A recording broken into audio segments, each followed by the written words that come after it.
Muito bem, de volta com o VIP, recebendo agora aqui no estúdio o Dr. Marcelo Sandrin, ele que é clínico geral intensivista. Inclusive, o Sandrin foi um dos médicos mais atuantes aí durante esses 2 anos de pandemia, que não acabou, né, Sandrin? Covid parece que deu uma voltada com força aí. E ele também, além de médico, que é a profissão dele, ele é o presidente do Hospital Santa Helena. Isso já tem 40 anos, Sandrin? 40 anos, é um prazer imenso estar aqui, muito obrigado pelo convite. Fazia tempo que a gente não estava no tete-a-tete, mas estamos sempre te vendo aí, e a equipe toda. E estamos aí com o prazer, né, de termos vindo para Cuiabá há 40 anos e 2 meses, 40 anos e 6 meses aproximadamente, e há 40 anos e 4 meses aproximadamente, nós recebemos a missão do Dr. Antônio Corrêa da Costa Neto, fundador do Santa Helena, aqui no nosso bairro, né, na nossa região, de administrar junto com a doutora Regina Celi Corrêa da Costa, que hoje mora na Chapada, que era presidente à época e eu era o superintendente.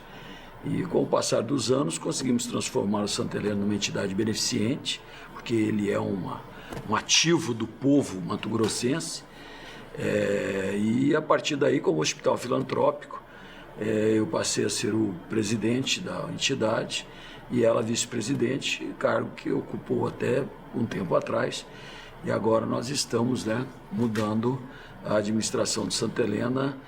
O Bernardo já assumiu a vice-presidência e está tomando a conta da parte administrativa principalmente, e nós cuidamos da parte macro do hospital nesse tempo todo. E acho que foi um tempo muito bom.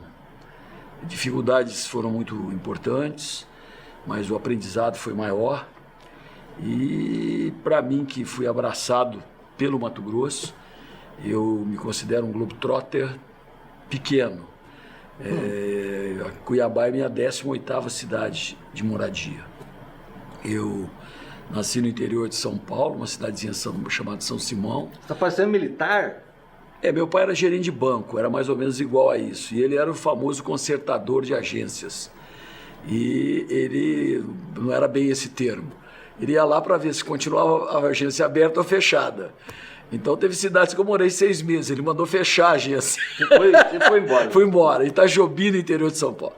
Morei em diversas cidades do interior de São Paulo, conheço quase todas as regiões. Não morei na cidade de São Paulo, capital. Morei em uma cidade de Minas, que é Poços de Caldas. E quando passei na medicina, eu consegui a graça de passar na UFRJ. Hoje, novamente, a Faculdade de Medicina, cotejada como a melhor do Brasil, apesar das vicissitudes das universidades federais, de muitos anos, não é de agora, tem melhorado. Conto hoje lá na UFRJ, né, com 2 colegas, colega médica, que é reitora da universidade, e a doutora Anete Trajman, que é da minha turma, é a diretora-geral do Hospital Clementino Fraga Filho, que nossa turma praticamente inaugurou. Foi a turma anterior. Você conhece o José Antônio Nunes, né? José Antônio Nunes, o famoso Zé Bó. Foi ele um dos responsáveis por eu vir para cá, grande médico, atua no Hospital Jardim Cuiabá, tocador de mandolinzinho, de violinha, toca tudo ele, uma pessoa muito do bem. Ele é da turma anterior que inaugurou realmente as instalações do Clementino Fraga Filho. E aí eu vim para Cuiabá. Então, ou seja, em 24 anos de vida, eu vivi em 17 locais. Vim para cá, essa cidade, esse estado me assumiu. E o que eu fiz até hoje não é nada perante ao que eu recebi dessa terra. 67 anos de idade tá o Sandrin. Há 40 ele já administra o hospital em Cuiabá. Isso. Então você já é mais cuiabano do que... Sim, eu sou cuiabano, não tem para onde ir. As 18 cidades que você passou ficou no passado. Eu conheço muito bem a história, porque eu gosto muito da história daqui.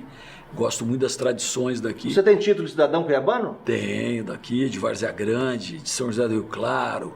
Justa homenagem. Sou cidadão mato-grossense.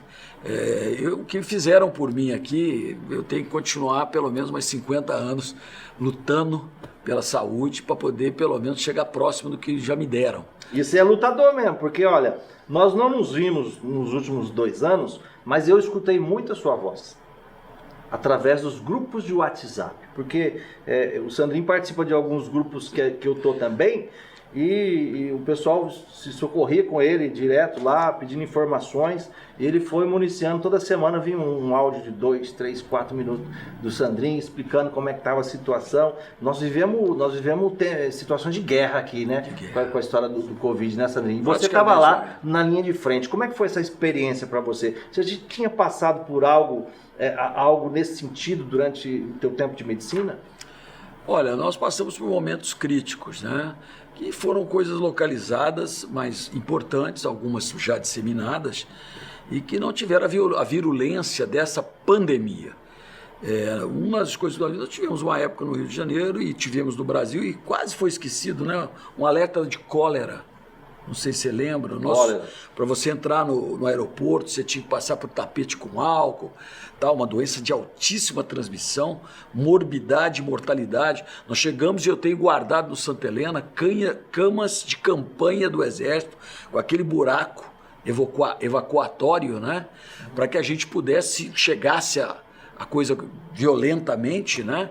O Clostridium, né? Terrível esse bicho, dá uma diarreia. Se chegasse, mas acabou que não... Não, tivemos um outro caso, mas não tivemos a disseminação. Mas foi um alerta que nós tivemos que manter em prontidão, reciclar muitos conhecimentos, porque estava acabado, como agora estamos revisando já para a próxima, talvez, varíola desaparecida. Eu vi um caso ou 2 de varíola nesses meus 47 anos de estrada na medicina. Vou fazer agora no final do ano, né? Mas nunca tratei uma varíola. Se chegar, eu tenho que tratar. Um dos grandes problemas dessa coronavirose é que tinha tido 2 epidemias no Oriente Médio, e é por isso que nós temos uma vacina tão recorde. Muita gente fica falando bobagem. É uma coisa, né? Louca. Foi desenvolvida em um ano. Existe até trabalhos médicos que mostram, e tem nome, essa reação que houve no Brasil, de histeria quase, e no mundo todo, com uma coronavirose, com uma doença. Politizaram uma doença, eu nunca tinha visto isso. Mas nós devemos nos lembrar, né? Ali no começo da década de 80, logo que eu cheguei aqui logo depois, tivemos a síndrome da imunodeficiência adquirida. Era um pavor. O HIV. A primeira doença, o primeiro doente que adentrou, não tinha o diagnóstico, mas que nós acabamos diagnosticando depois de morto, infelizmente, porque demorava um mês para a gente conseguir o resultado que era feito no Instituto de Medicina Tropical do Pará, lá em Belém. A gente pegava sangue daqui e mandava para lá. O pessoal não queria nem pegar o sangue. Entendendo? Eu fui o primeiro leito credenciado de AIDS no Mato Grosso, do Hospital Santa Helena. Porque eu nunca achei, era impossível. Como é que eu vou discriminar alguém? Seja lá por o que for. Eu escolhi fazer isso. Eu não posso fugir da raia na hora que... Coisa, um absurdo o que aconteceu na Paraná. Nego tirando licença falsa. Nego se escondendo atrás de computadores. Médicos e muita gente que tinha que estar trabalhando. Porque o país quase faliu. Agora, lembre-se dessa. Nós tivemos o dengue. Quando chegou, você noticiou aí no seu programa, certamente, né? O programa tem história. Tem 22 anos. Então, o que aconteceu? Tem mais ou menos o mesmo tempo da dengue. Quase todo dia morria alguém de dengue hemorrágica. Hoje não sabemos como evitar isso, praticamente. Infelizmente, nós nos esquecemos, ficamos discutindo e brigando contra o mosquito. Não se desenvolveu uma vacina muito boa, mas existe uma vacina que ninguém nem conhece. Particular, você pode vacinar, eu me vacino quando consigo ela todo ano, praticamente. Por quê? Porque ela só tinha 60% de eficácia. Nós estamos usando vacinas que tem 30%, 40%. Ou seja, isso daqui, a coronavirose, é um problema muito sério. Mas foi também uma histeria coletiva e uma politização de um assunto aonde não deveria existir exatamente isso. Você deveria deixar as pessoas... Uma discussão imbecil, onde pessoas que nem perto da medicina passaram, começaram a dizer o que o médico deveria fazer. Não, isso daí foi calcado no fato de que se você é de direita, você não é aceito pelo outro, e se você é de esquerda ou da direita não aceita o outro. O que tem a ver o vírus... Você tratou pacientes com remédios alternativos, ou você foi naquela linha de que não existe nada comprovado cientificamente para tratamento do Covid? Eu utilizei todas as armas que minha consciência e meu conhecimento me deram para que eu pudesse tentar fazer alguma coisa por alguém que estava em risco de morte. Eu tenho 4.500 tomografias comprometidas. Eu atendi mais de 7.000 doentes no meu consultório. E você fez uso eu não trabalho na saúde pública. Do corticoide que o Zé Balos lançou? Não, e tudo que era possível ser feito e que eu encontrava ciência decente, porque se você escutar o trabalho de alguém, especialmente de alguém que não sabe nada de trabalhos, você não sabe que no trabalho, você sabe se o trabalho foi feito decentemente ou não.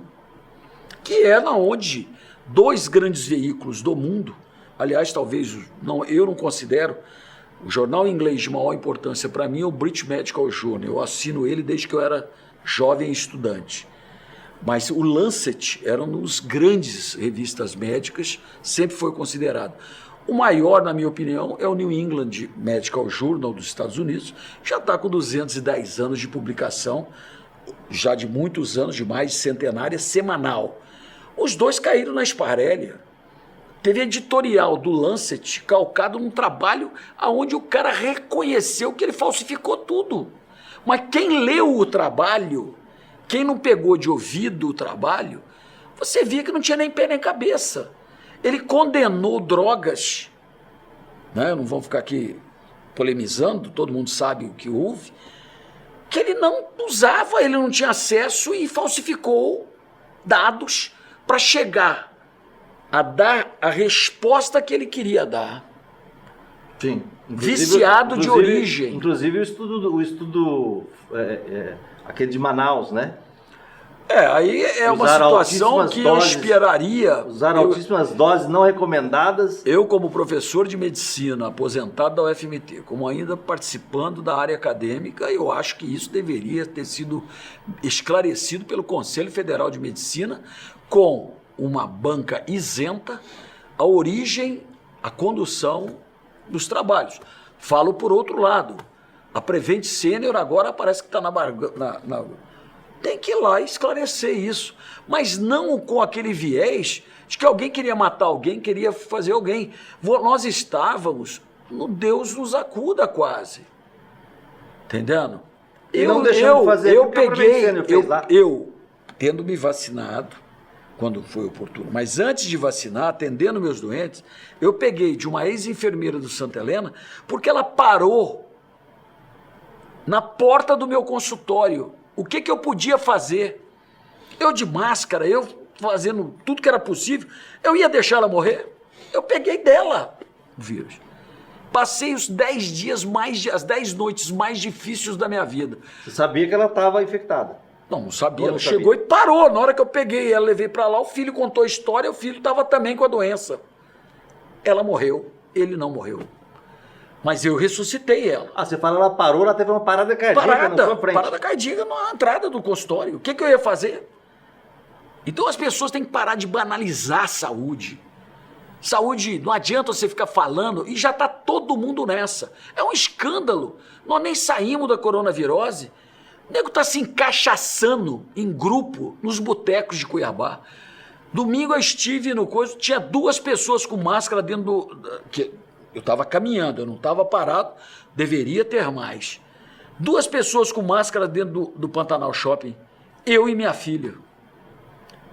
Eu parecia um palhaço. Quando você pegou o coronavírus, você estava todo paramentado? Todo paramentado, fazendo o possível. Agora, numa parada cardíaca, eu não tenho. Se precisar, eu faço boca a boca. Por quê? Eu vou deixar morrer o doente? Eu já ressuscitei boca a boca com tuberculose e não peguei a tuberculose. Já fiz boca a boca em aidético, nunca peguei a doença. Se tivesse pego, e daí? Eu escolhi ser médico. Você fez um juramento, né? Eu escolhi ser médico. Eu escolhi servir ao próximo. Nessa mesma visão, você anda pela cidade, chega a ser chocante.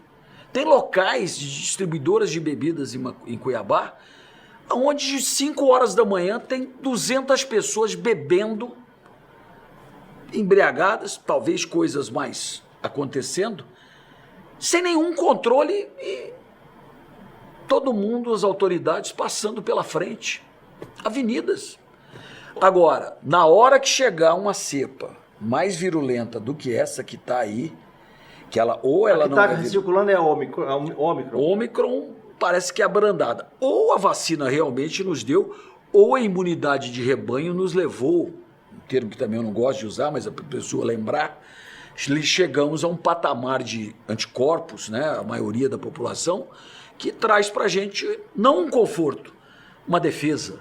Sim, porque o pessoal está achando que está tendo um conforto. Se você fizer um comparativo com a tal gripe espanhola que aconteceu há 100 anos atrás, ela foi muito violenta também por 2 anos. Mais ou menos isso. Agora, a mortalidade dela também foi absurda, porque não havia nenhum sistema de saúde, né? E o mundo reagiu razoavelmente bem, vamos dizer. Se não tivesse visto ocorrido esse problema, de primeiro era a doença do chinês, e daí, se começou na China, se ele foi feito em laboratório ou não foi, o problema é que tem gente morrendo. Depois nós vamos discutir isso. Né? Deixa eu ver, nos Estados Unidos passou de 1 milhão de mortos, né? Nos Estados Unidos. Na onde? País de primeiro mundo. Mas aí é que tá, existem diferenças. Existe ideologias, existe uma série de coisas que impregnou. Nós aqui, eu tenho certeza absoluta que se passar a régua, tivesse como fazer as autópsias de todas as pessoas que morreram, nós chegaremos com condição de que, né, a coronavirose foi um fator coadjuvante, mas as pessoas tinham problemas de saúde muito mais sérios. Ou então tiveram um infarto, porque tiveram a doença. Nós temos a possibilidade de ter isso. A causa-morte foi o infarto, não foi a coronavirose. Mas então, isso que é Em alguns países tem sido feito isso. Tanto é que a autoridade britânica, ela tem um sistema de saúde público muito bom, já diminuiu em 75 mil os óbitos infantis. Entendendo? Por quê? Na revisão de prontuários, foi se ver que tinha coronavirose, mas o problema era outro, muito mais sério. Então nós temos que colocar. Agora, o dengue, nós poderíamos ter tido uma vacina. Estamos brigando com ele. Mas nós tivemos 2 anos, inclusive, sem morte por dengue, né? Aí você tocou num assunto que é uma ferida. Será que tirou férias? Não, eu acho que não. Eu acho que o vírus matou nesses 2 anos, matou todos os mosquitos. Matou. Mas não existe, obviamente, nenhuma evidência de que o vírus do coronavírus passa pelo mosquito ou mata o mosquito. Mas agora estamos tendo dengue. Já tive dengue importante. Lembremos que não é só hemorrágica, que a dengue é uma doença, tá entendendo, que também atinge o trato gastrointestinal, pode dar uma série de alterações, tem suas coisas. Vi uma zika, aí ó, uma notícia de última hora, ontem tive um paciente positivo para zika. Estamos com medo, porque o Santa Helena é uma grande maternidade. Agora, a coronavirose que está aqui é uma doença nova. O aprendizado médico que nós tivemos é algo profundíssimo. Em primeiro lugar, eu aprendi que você não pode mexer com política, principalmente politizar uma saúde. Eu pediria encarecidamente, nos grupos que você citou, são todos amigos nossos, né? Pelo amor de Deus, vamos parar com isso. Mistura-se tudo. Deixa os bolsonaristas serem bolsonaristas, deixa os lulistas serem lulistas, não envolvam mais nada além disso. Quantas amizades se perderam? Quantos xingamentos desnecessários? E uma doença no meio do caminho, né? A coisa impressionante. Eu acho engraçado que a pessoa fala o seguinte, não, porque aquele que... um dos melhores generais em termos de logísticas, não é do Brasil, é do mundo. esteve na pasta da saúde para tentar ver o problema da logística de se distribuir vacinas para o Brasil inteiro, de receber, transportar. Pazuello. Foi destratado como se ele fosse um cão vadio. Como se fosse um bandido. Quem são essas pessoas que têm direito de falar de uma pessoa desse nível? Não estou aqui defendendo se ele acertou ou se ele errou. Eu estou dizendo o seguinte, as pessoas não têm respeito mais. E nem noção do que é isso, né? Mas existe. Enfrentar uma pandemia, fazer uma logística de distribuição. Eu falei hoje, aliás, né, se quiserem ver, entrem nos principais sites, segunda, quarta e sexta, eu disponho as dicas de saúde do Dr. Marcelo Sandrin. Hoje eu mostrei exatamente o que aconteceu com o Brasil, porque tem nome. E se criticou muito, deixa eu dar só um dado aqui, se criticou muito o Brasil, a vacinação e tal. No Brasil, quase 90% da população está vacinada. Acho que passou de 85% já. Pelo menos uma dose. Nos Estados Unidos, 67%. Mas a dificuldade é essa. Em termos logísticos, nós ficamos muito melhor do que os Estados Unidos, que tem o maior exército do mundo, que tem o maior poder econômico do mundo. E tem locais que a gente não sabe o que aconteceu na Rússia. Ninguém fala mais nada. E na China, que fecharam Xangai? Será que isso foi uma boa? Nós deveríamos discutir isso com os chineses. Qual é a sua experiência? Para nós aqui parece que isolamento, lockout, só deu zebra. Quase nos levou para o buraco. Agora, o aprendizado ficou. Agora, eu estou preocupadíssimo, falando ainda da coronavirose, que nós podemos estar aí num momento, né, de calmaria, né? E um momento que pode ser, no futuro, um black hole. Nós podemos ter uma cepa brutal e não temos dinheiro, nem temos mais a estrutura que foi feita na época, extremamente criticada, mas criticavam as pessoas erradas. Já desativou todos os leitos praticamente. Semana retrasada, a Prefeitura de Cuiabá, com toda a razão, comemorou não ter um doente internado. Parece que agora tem 2 ou 3. Nós temos que comemorar. Isso é uma vitória da saúde pública brasileira, é uma vitória da classe de saúde, não é classe médica não, classe de saúde do Brasil. E uma vitória de quem se dedicou com consciência a não se expor, a buscar tratamento. Não é tratamento precoce, intervenção precoce. Você não pode deixar uma pessoa que está com uma doença séria dessa seguir o rolo dele. E as pessoas que indicaram, por exemplo, de que era uma gripezinha, não precisa fazer nada não, uma gripezinha, foi médico que falou isso. Muitos. Aliás, teve médico que falou o seguinte, fica em casa até a hora que você tiver falta de ar. Isso é inexplicável, absurdo. Como? Como é que você vai esperar, seja lá qualquer doença, não é a coronavirose, você ficar com falta de ar para buscar serviço médico? Aí já era. É a mesma coisa o seguinte, olha, você está com malária. Aliás, o sogro do meu filho, que mora em Rondônia, está com malária. Entendeu? E pegar a malária, né? Nossa, uma coisa daqui. Só depois que teu olho ficar bem amarelão, você vai procurar serviço médico. Deixa eu te falar uma coisa. Eu encontrei esses dias o presidente da Unimed, Dr. Rubinho, e grande. Ele ficou com cerca de 90% do pulmão comprometido. Ele falou que está igual o Rei Jesus Cristo, que ele ressuscitou. Sim. Ele levantou dos mortos. 90% de pulmão comprometido, e a única coisa que ele não deixou fazerem com ele foi entubar. Ele ficou na máscara. Ele conseguiu controlar o psicológico dele, mas muita gente não conseguiu, Sandrinho. Muita gente entrou em pânico. Gente com 50%, 40% foi entubada. Então houve outra possibilidade. Quando se faz isso, a equipe médica se decide por entubar, o paciente vai para sedação. Ele apaga e fica lá. Ele para de dar trabalho, entre aspas. Certo? Sim, uma parte é para essa. Não tem dar o trabalho. Porque briga com o respirador. Mas aí, esse processo de intubação geral que foi feito, isso gerou problema também? As pessoas morreram? Aí que tá, nós estamos no rescaldo, né? De início, achava o seguinte, desaturou muito.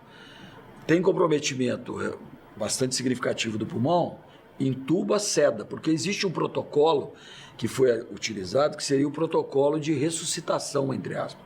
Uma pessoa tem um trauma craniano, a gente hiberna ele. Está em coma, nós fazemos uma hibernação. A pessoa fica anestesiada para o cérebro não funcionar e, enquanto isso, o respirador trabalha. A partir disso daí, os pacientes que têm problemas de luta com o respirador, que você consciente aceitar aquela máquina, a máquina te enterra o ar para dentro. É complexo. Então, talvez o protocolo futuro de intervenção até dessas áreas que já estamos acostumados com elas será mudado. Por quê? Porque nós aprendemos. O Rubinho é um sobrevivente, ele é meu pupilo, meu irmão, amigo Ele teve meu. aquele Ele foi meu aluno, ele estudou apresentador de TV, o Anderson, né? Anderson Navarros. Ele ficou com 93% do pulmão. Então, o Rubinho não foi entubado também. Não. O Rubinho, ele teve, quando ele era estudante, ele estudava no Santa Helena. É meu amigo pessoal, é meu compadre, tá entendendo? Ele é padrinho da minha filha mais nova, que vai fazer 18 anos. Ele é um sobrevivente. Teve cabeça, tofe que ele é, como diz na para aguentar o arroxo. Para aguentar o arroxo. Agora, ele confessou que teve noites que ele achou que ele ia morrer. Entendendo? Mas na cabeça dele ele tinha o seguinte, que se entubasse ele morreria. Um aprendizado. Quantos tiveram a coragem de ficar numa situação dessa? Quantos não acharam maior alívio? Porque nem todos que foram entubados morreram. Quantos falam assim, não, se não me entubasse eu morreria? Então nós temos agora que pegar todos esses conhecimentos, essas experiências, e depois melhorarmos o nosso atendimento. No Rio Grande do Sul, você lembra que nós tivemos o absurdo de ouvir o governador, o Eduardo Leite, que ele usou o dinheiro enviado pelo governo federal para lá, para pagar salários atrasados do Estado e não fez as UTIs que deveriam ser feitas. Aí ele soltou aquela famosa pérola. Mas vou fazer UTI para quê se mais de 50% que é entubado morre? Olha só. Um governador de estado soltou uma pérola dessa. Não, tem pessoas que simplesmente aí é que está. É perigosíssimo, entendendo? Nós vamos ter outros momentos, aí eu vou trazer para você, porque já existe trabalho feito na área, já existe até um gráfico que mostra esse tipo de reação, entendendo? Quando há uma crise como essa, entendendo? Ou uma crise outra, todo mundo começa a se desesperar e todo mundo vira conhecedor do assunto e palpita no assunto. Começa a dar pitacos, e quanto mais pitacos ele dá, se houver a crise que estava existindo no Brasil, econômica, que foi o inicial, e a crise, entendendo, política, que nos assolou, está assolando a gente, nós vamos pagar um alto preço por isso. Você reage de uma tal forma que você, no momento, você acha que você é Deus. Muitas pessoas que estão envolvidas em diferentes áreas, se nós médicos, humildemente, tivermos que aceitar o aprendizado, vou dar um exemplo aqui, não estou estigmatizando ninguém, porque vou fazer a contraprova. O que o engenheiro tem a falar sobre a pandemia? Ele pode falar da logística. Agora, é a mesma coisa do cara estar construindo um viaduto aqui, eu chegar para ele e falar assim, sua argamassa aqui não está me parecendo boa. O que eu entendo de argamassa? Nada. Não, eu sei que provavelmente ali deve ter cimento, deve ter pedra, provavelmente tem areia, água. Agora, vou confessar que eu nunca mexi com esse trem, nunca fiquei lá na obra vendo alguma coisa, só vendo comentários e documentários é que eu fui descobrir que até hoje, por incrível que pareça, a maior represa dos Estados Unidos é aquela bonita, que é uma prancha assim, que aparece em filmes de 007, tal, que ela é imensa, que bloqueou o Rio Colorado, lá no Colorado, que até hoje o interior daquele cimento não acabou de fermentar. A temperatura lá continua maior do que a outra, porque o fermento aquece e demora, como lá foi gasto uma quantidade imensa, talvez a barragem de Itaipu, tem a mesma coisa. Lá dentro, as coisas ainda estão cozinhando. Olha só. Eu não sei nada disso. O que eu tenho que opinar nisso? Eu tenho que aplaudir se deu certo e ficar, puxa vida, podia ter sido melhor. Por conta disso aí, dessa politização, você acredita que muitos médicos deixaram de atuar, de pegar no chifre do boi e lutar? Olha, como diz o outro, se na guerra muita gente vira as costas, deixa seu país na merda, com perdão da palavra, estamos vendo a brilhante, não estou dizendo que, não estou aqui puxando o sarna para, né, ou um ou outro. Está havendo uma guerra no momento. A população da Ucrânia é muito boa. Guerreira. Teve gente que fugiu, teve gente que precisou ser exportada, porque crianças, idosos, adultos, né? Mas os soldados dali, vou te contar, deve ser no mínimo da estirpe dos soldados da Amazônia. O nego não conhece aquele povo, entendendo? O nego não conhece o que é um brigadista da 13ª Brigada. Não conhece o que é o Exército. É muito fácil no Brasil desrespeitar quem na hora do vamos ver vai resolver. Que é o que fazem, por exemplo, com a polícia. Mas na hora que a bomba explode... 190 e... é choradeira. É a mesma coisa. Teve gente que, infelizmente, se fez ausente. Teve gente que tirou férias. Teve gente que, calcado, né, em não tanta responsabilidade. Se eu fosse pensar nos meus fatores de risco, eu tinha tirado férias.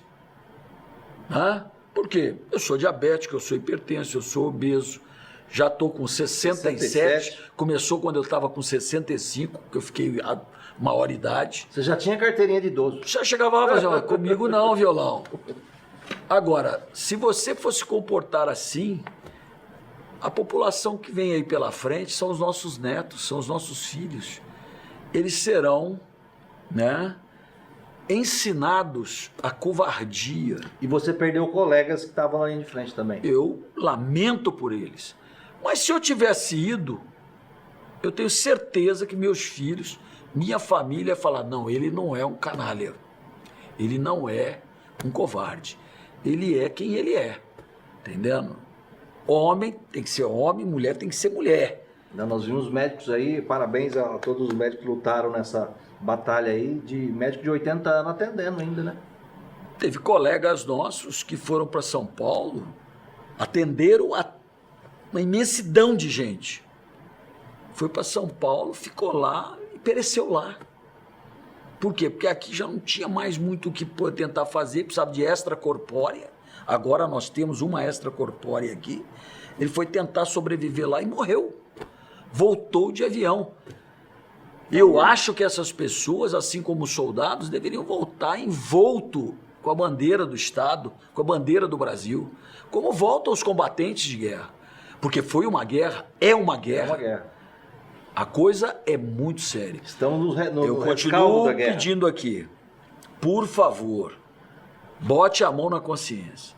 Em ambientes fechados, sem ventilação, aqui nós estamos com ventilação adequada, é por isso que eu não estou com a minha máscara, querido não está com a máscara, aqui é minha máscara, não deem sopa. Ambientes abertos, ensolarados, com vento, né? Não contra, tal. Começou a ter tossidor. Não vai brigar com o cara. Você recolhe o seu flap e vai para casa. Né? Primeiro sinal de doença, procure uma intervenção precoce, faça um diagnóstico precoce, para que você... é uma gripe boa. Nós temos hoje aí, campeão, 4 a 5 viroses importantes. Coronavirose, gripe, né? Tá voltando aí, tem adenovírus respiratório, o vírus sincicial respiratório e outros que estão campeando. São 5 grupos, mas esses 4 estão por aí. Pergunto, quem está aí que tomou sua vacina da gripe? Quem já esqueceu de que tem aí uma segunda dose para tomar da vacina? Ou, conforme né? O Ministério da Saúde preconiza e nós temos que respeitar a autoridade de saúde do nosso país. Terceira dose. Quarta dose, polêmica, mas se for indicada pelas autoridades, vamos tomar a quarta dose. A vacina é isso, a vacina é aquilo, a vacina é chinesa. Eu me dei muito bem Com a Coronavac. com a Coronavac, 2 doses. Fui tomar a Pfizer, tive uma reação, amigo. E não tô. Se eu tiver que tomar a outra, eu vou pedir para ele, por favor, não me dê a Pfizer que eu não me senti bem, mas eu tomo outra Coronavac. Vamos lá, vamos cuidar. Procure seu médico de confiança. O negócio é cuidar da saúde, até porque, Sandrinho, nesses 2 anos aí, muita gente deixou de tratar outras coisas, né? Aí a preocupação foi só o foco no coronavírus, só que as doenças... Eu vou dizer uma coisa aqui.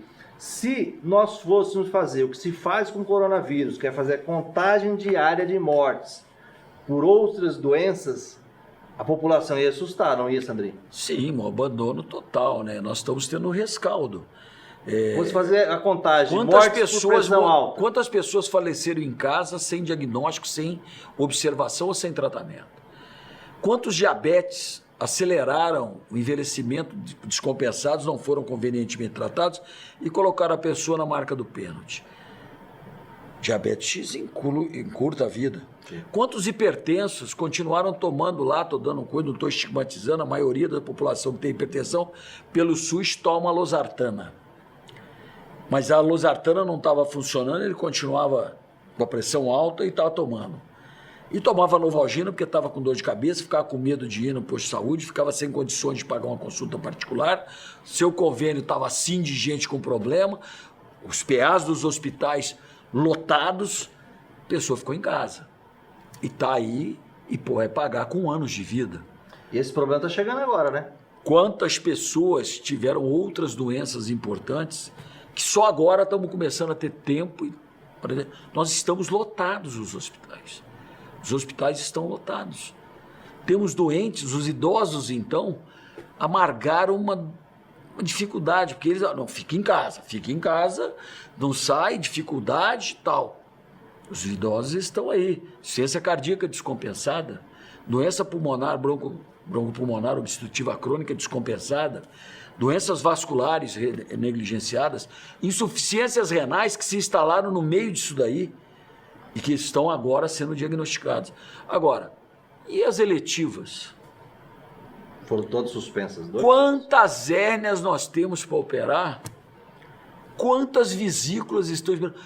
O mais duro que eu vejo no dia a dia, eu faço risco cirúrgico para um número muito grande de colegas e para o Hospital Santa Helena, e também recebo de outras instituições, Júlio Miller, hospitais da Várzea Grande, hospitais aqui, hospitais de colegas e entidades que mandam eu fazer o risco cirúrgico.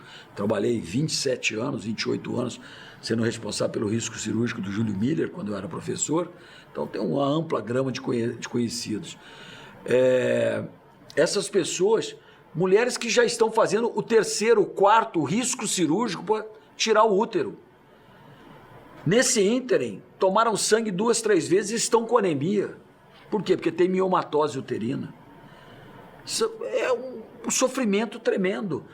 São aprendizados. Nós precisamos, para a próxima vez, que se Deus quiser não vai acontecer, nos sermos mais humanos, mais solidários, mais ouvintes, menos falador, aprendermos com o que nós já vimos e organizar também o atendimento extra-pandemia. Porque imagine uma senhora de meia idade que já tem sua família, né, constituída, que tem seu marido, ela sangra o tempo todo. O relacionamento pode até terminar, porque deve ser extremamente desconfortável, né? O marido compreensivo não vai forçar a barra dessa situação. E ela precisa tirar o útero, porque ela não pode ter anemia crônica causada por metrorragia. Tem muita gente nessa situação? Nossa Senhora, mas é muito demais. E aí as pessoas simploriamente, o governo tem que dar... Cadê o dinheiro? Cadê a situação? Nós temos que montar. Não né, como a gente costuma falar aí, mutirões. Mas nós temos que montar estruturas que vão dar atendimento a isso. E nós temos que, no futuro, evitarmos que isso aconteça. Porque, estou falando coisas simples, problemas ortopédicos não negligenciados, estão postergados. Né? Hoje eu fiz o risco cirúrgico de uma pessoa que fraturou o pé, colocou uma haste com parafuso para segurar ele no lugar. Ela já é idosa, muito frágil, deslocou, precisa de colocar aquela armação russa, né?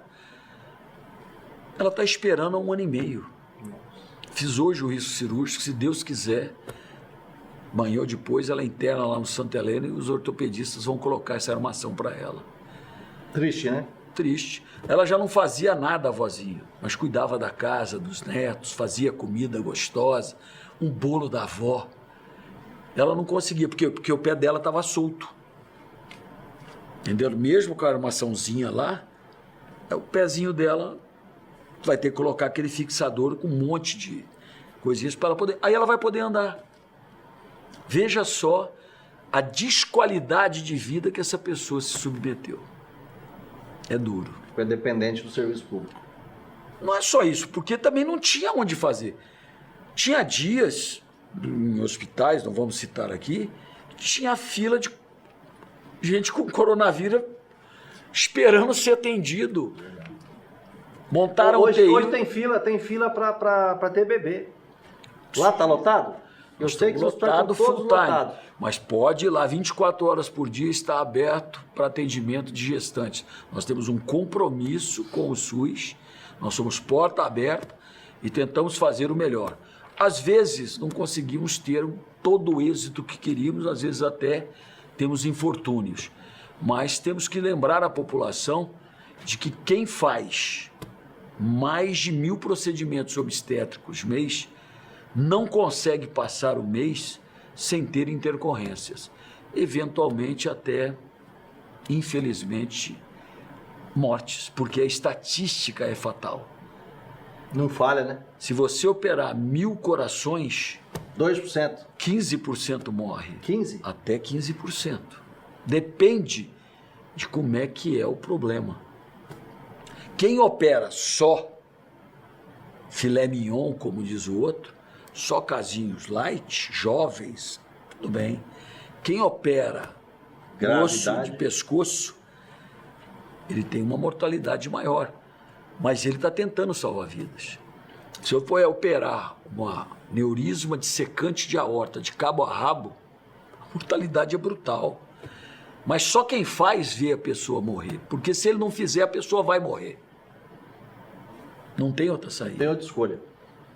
Não é a escolha de Sofia, mas é a escolha que a gente tem que fazer eventualmente.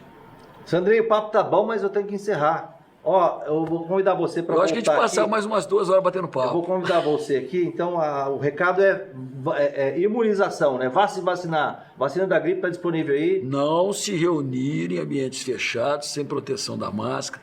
Eu não vejo mais pessoas também com o seu alquinho de pendurado na bolsinha, raramente. As motoliazinhas ninguém usa mais. E ficar trocando mesuras um com o outro, toma cuidado, né? Não é que você vai afastar as pessoas. Volte àquele sistema, não tão rude quanto era, mas tome tento. Tome tento, como diz o Cuiabá. Tome tento, exato.